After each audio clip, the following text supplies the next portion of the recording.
ரெடியாச்சா? Okay, எல்லாம் மாற்றி விடு. உருவா கூடி பெட்டி அங்கே மாற்றி விடு. கொஞ்சம் பின்னாடி சைடில் ஒரு அவ்வளோதான். ரோடு பிரிஞ்சிடும்.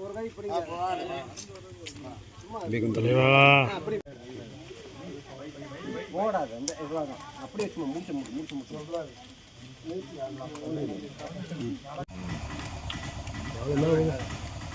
அந்த சாக்கில் இருக்கிற பொருள் மட்டும் அது எடுக்கக்கூடாது.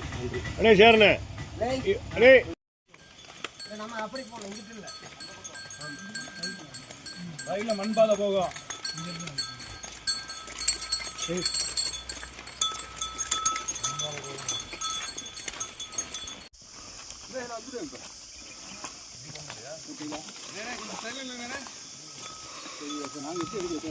அப்படி ஏறுறாங்க. இல்ல அப்படியே கீழே இருக்குங்க.